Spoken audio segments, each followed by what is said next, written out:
Hello મિત્રો, રામ રામ સીતારામ, જય માતાજી. તો જો વહેલી સવારે બ્લોગ સ્ટાર્ટ કર્યો. અત્યારે વાગ્યા સવારના 6 વાગ્યા અને હેડ્યા વાળીએ ભેંસો જોવા માટે. જો સવારમાં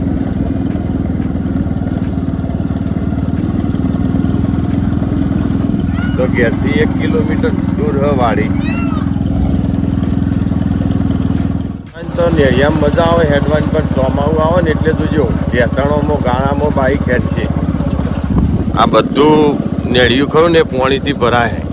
અત્યારે તો જો કે ગાય ઘા પહોંચી જઈએ છીએ તો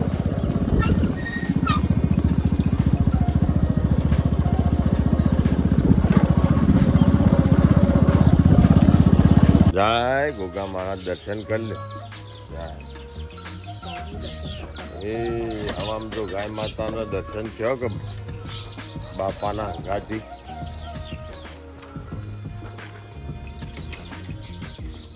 હવનમાં બેહવા પોપટી કલરનો લુગડો લાયા. જો કયો કલર આમ મારો બધો જગારા મારી રહ્યો લ્યા વીરિયા. હા આ તો જોર લાગશે હો ભાઈ. ઓમ અડાડજે ઉપર, જબ્બર દેખાય હો ભાઈ. ને તો પેન્ટ ખરું કે એકદમ લોખું લેગો. હા લેગો ખરો. તો મારો બધો જગો મગ લાગે હો ભાઈ. મુરત્યો કેમ વીર? મુરત્યા જેવો નહીં લાગે? અને દોરો દોરો દોરો એ કાકા હારાને આલ્યો તો એ તો પહેરવાનું જ નહીં પાછું. હા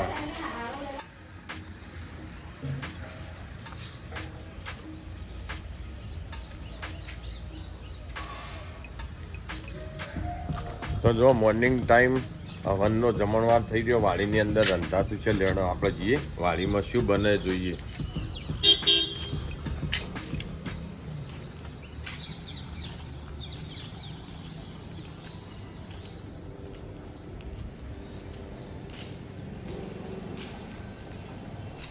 પ્રસાદી લાડુ જો કે એ તો રાત્રે બનાવી દીધા હતા. બહુ મસ્ત પ્રસાદી તો જો પ્રસાદમાં તો લાડુ.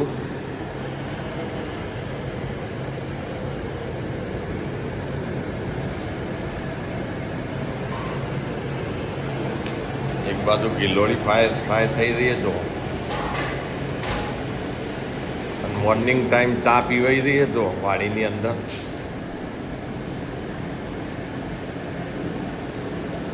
એક બાજુ કોથમીર કટિંગ થઈ રહી તો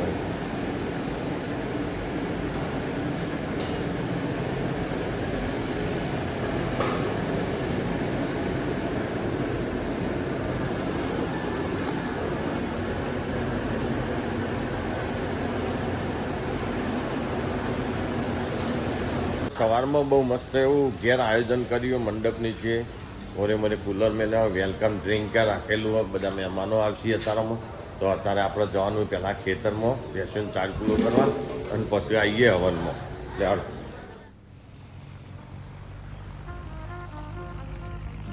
તો હવારમાં આવી ગયા જો ખેતરમાં. અને જો વાટી દીધો ઘાસનો એક ભારો વાટ્યો, બોથો નીપિયર ઘાસનો. જો આટલા સુધી કટિંગ કર્યું. એક ભારો થઈ ગયો છે. અને અમે પાણી પી અને થોડો લસકો એક ભારો વાટી દઈએ એટલે 2 ભારા લઈ જઈએ અને પછી જઈએ આપણે હવનમાં. જો કે ચાલુ થઈ ગયું છે, મહેમાન આવી ગયા છીએ, પણ આપણે ભેંસોનું કામ પહેલાં કરવું પડે બરાબર. તો ફટાફટ લેડો ચાલ લઈને જઈએ ઘેર. તો પણ આજે ઘરનો જો હું મહેમાનોમાં એટલે અમારે જાતે વાટવી પડી. એકલા હાથે જો 4 વાટવી પડી છે. 2 ટોપો જો લસકાની પોટલી કરી અને પેલું તમને બતાવીને ઘાસ લેહાડો ફટાફટ ઉઠાવી લઈએ. થઈ ગયા તૈયાર રેડી ખેતરમાંથી આવી. અને જો બહાર અત્યારે હાલ આવ્યું વલઘોળું. જો અત્યારે તો એક બાજુ વલઘોળો ચલી રહ્યો, એક બાજુ હવન ચલી રહ્યો. જબરજસ્ત ધૂમ મચી રહી લગનની. લેવાડો આપણે જઈએ પહેલાં વળકણ વલઘોળું જોઈએ થોડું ને પછી જઈએ હવનમાં.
અહીંથી એક હવનમાં હેડ્યા લે હળો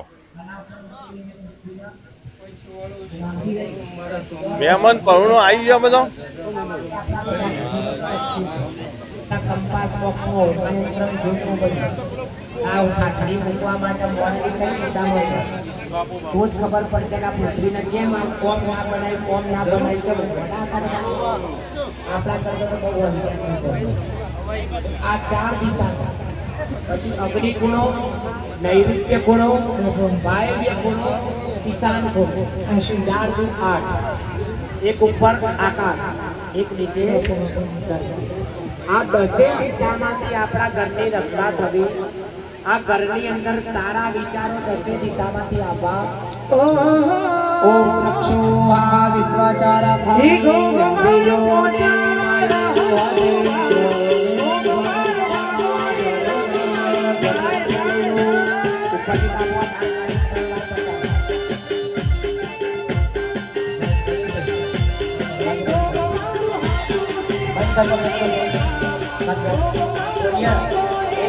એટલે કહું છું બેન બાકી બેઠો હવે કોઈ અંદર ના માં તો મુહિમને બહાર નીકળે કોઈને મળવું હોય મહેમાનો હું એમને 10-15 મિનિટની વિશેષ આપું છું જો હજી પરિવારનો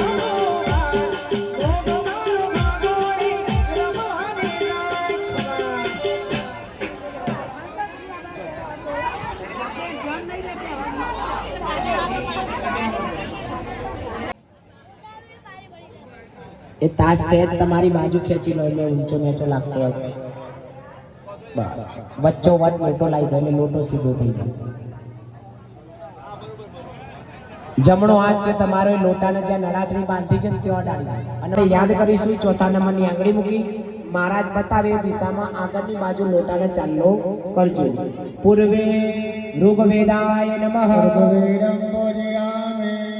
દક્ષિણે यजुर्वेदाय नमः यजुर्वेदं पूजयामि पश्चिमे सामवेदाय नमः सामवेदं पूजयामि उत्तरे अथर्ववेदाय नमः अथर्ववेदं पूजयामि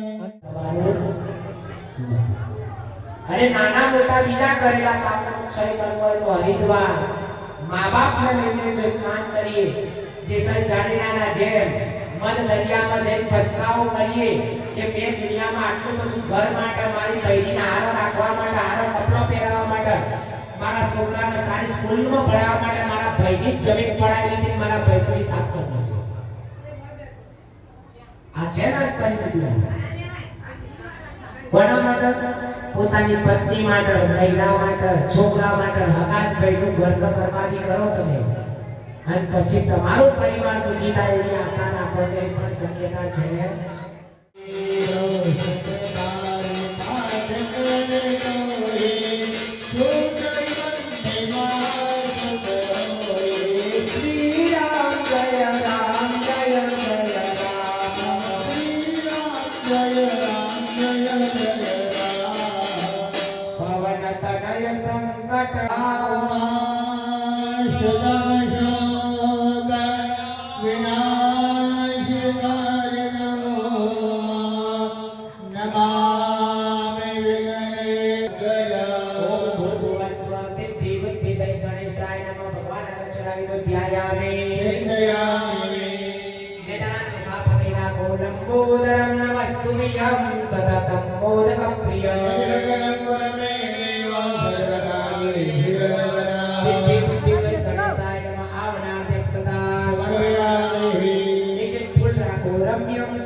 પહેલા ચંદન કરવા પછી જ કંકુ કરવાનું.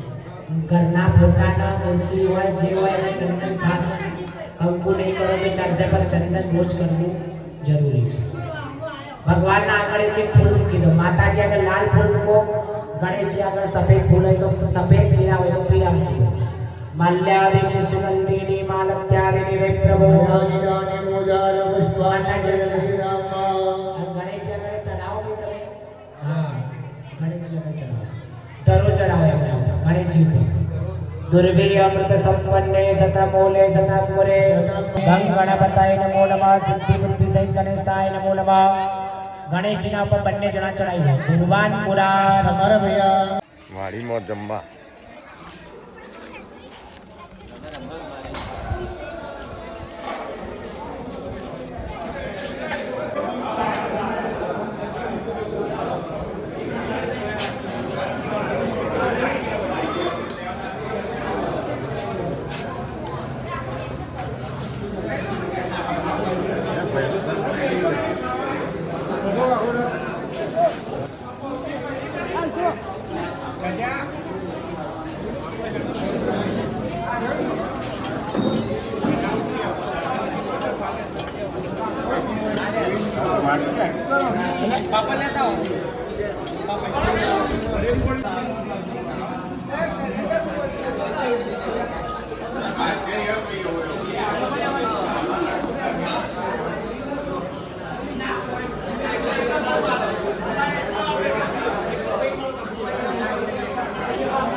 રસ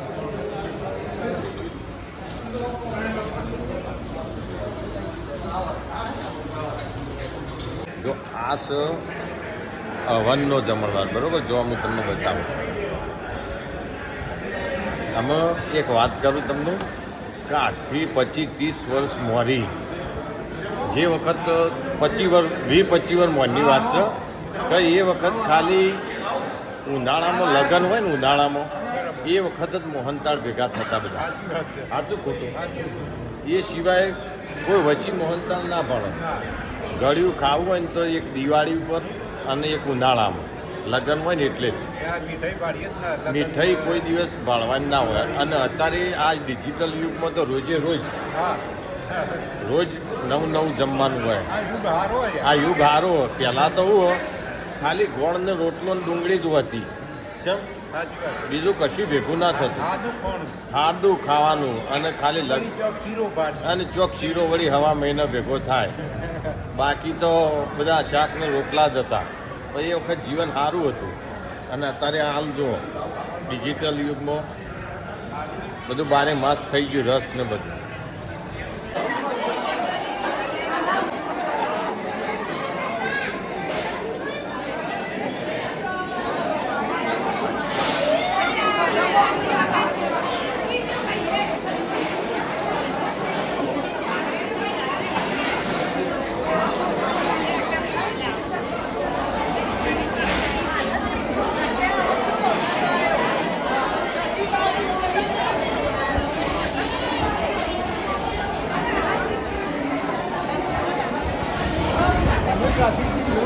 હા,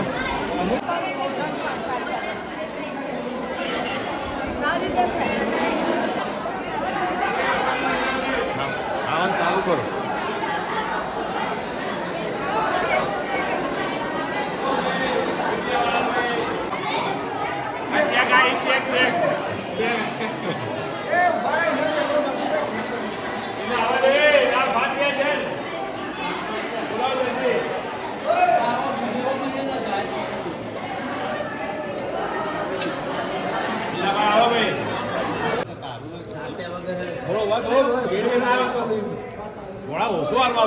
હા, થઈ રહ્યા પછી ના થઈ રહ્યા, એવું થઈ રહ્યા.